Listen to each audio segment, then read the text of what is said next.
Assalamualaikum warahmatullahi wabarakatuh. Halo guys, kembali lagi dengan saya Layani Satul Ain dengan nomor NIM 09105802221018. Saya dari Prodi Pendidikan Bahasa Indonesia, Universitas Muhammadiyah Sidenreng Rapang. Di sini saya akan menjelaskan materi di bab 4 tentang belajar behaviorisme. Di sini ada 4 bagian, yaitu 1. Konsep dasar behaviorisme, 2. Toko dan kajian belajar menurut behaviorisme, 3. Aplikasi dan implikasi teori belajar behaviorisme, dan yang keempat yaitu kelebihan dan kekurangan teori belajar behaviorisme.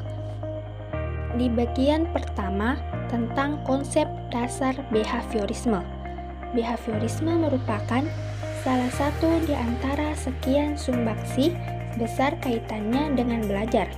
Behaviorisme memandang manusia dari sisi lahiriah atau jasmaniah, mengabaikan aspek-aspek mental.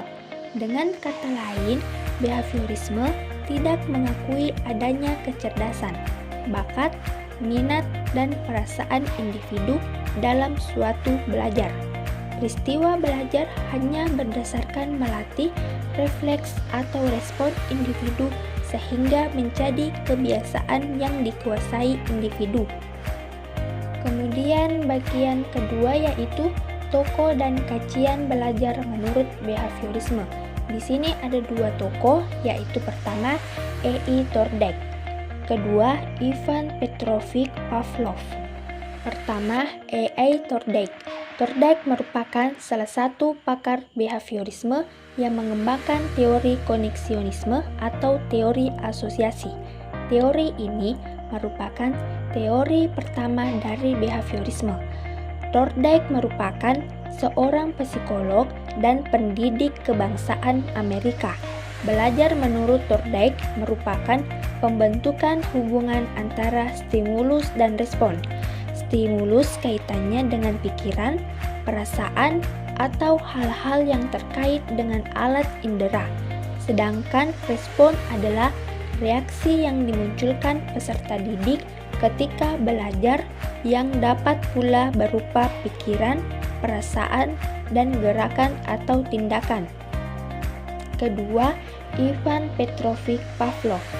Pavlov menjadi direktur Departemen Fisiologi pada Institute of Experimental Medicine dan memulai penelitian mengenal fisiologi pencernaan. Selanjutnya, bagian ketiga yaitu aplikasi dan implikasi teori belajar behaviorisme.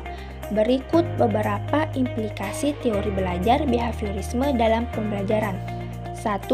Pembelajaran yang disusun dan berdasarkan pada teori. 2.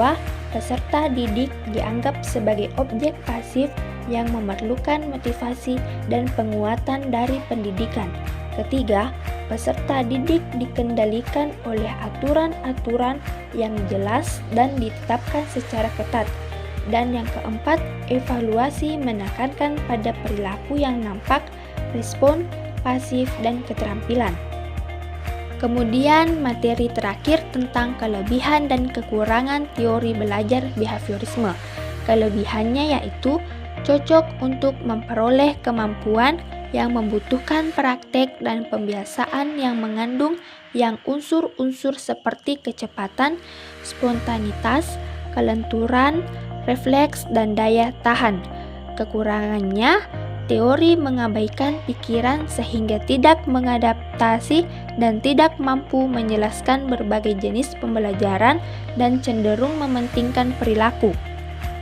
Itulah tadi materi tentang belajar behaviorisme. Sekian dari saya. Assalamualaikum warahmatullahi wabarakatuh.